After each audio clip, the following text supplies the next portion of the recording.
de cette ville. Le maire, quant à lui, justifie cette décision par le souci d'améliorer la circulation automobile. Imen Khmissi s'est rendu sur place cette semaine et a tendu le micro aux deux parties. La ville de Koléa a perdu son symbole. En début de semaine, le canon et son arc de triomphe contre le colonialisme ont été enlevés par les élus communaux. Le canon qui a trôné place Nasr pendant plus d'une trentaine d'années était devenu un repère et le cachet de la ville. On a des rues qui sont exiguës, mais on a vraiment un problème de circulation très important. Donc l'une des solutions, c'est d'enlever l'arc de triomphe qui faisait obstacle au niveau de ce carrefour. L'information diffusée sur le net par le président de la commune disant qu'il remplaçait le vieux canon par un monument importé de Chine a eu un effet boule de neige, notamment sur les réseaux sociaux. Une protestation qui s'est cependant limitée aux frontières de la toile. Alors les milliers de commentaires, j'ai tout lu et ils sont contre.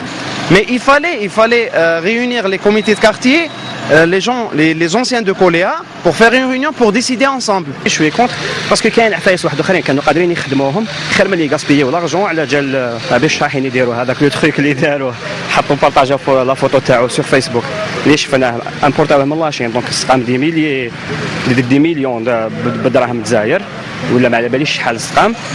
Ils ont perdu هذيك l'argent pour rien alors que كانوا قادرين يسقموا طريق كانوا قادرين يسقموا ما باليش هنا الضوء كاين بزاف عفايس اللي قادرين يسقموهم. En plus de se sentir ignorés et mis devant un fait accompli par les élus locaux, les habitants de Koléa se sentent déjà nostalgiques du passé, à commencer par Beloul Mohamed, celui-même qui a façonné le canon. Le soi-disant le canon, c'était un bout de tube. J'ai la culasse arrière, c'était une demi-bouteille de gaz. J'ai récupéré les roues dans un domaine d'un chariot qui est transformé au Khnimdou. C'est regrettable de se trouver là. Pour moi, il y a une chauffeur emprisonné entre les barreaux. Il n'a pas de valeur historique, c'est vrai, par rapport à quelque chose. Mais par rapport à la population depuis l'indépendance, c'est l'Algérie indépendante. On a supprimé quelque chose qu'on a construit après l'indépendance. Donc c'est pas à ces gens-là qui vont décider, c'est l'histoire qui décidera si c'était un monument historique ou non. Bien que le mal soit déjà fait, les jeunes habitants de Koléa prévoient de créer un collectif et faire signer une pétition contre le maire de la ville.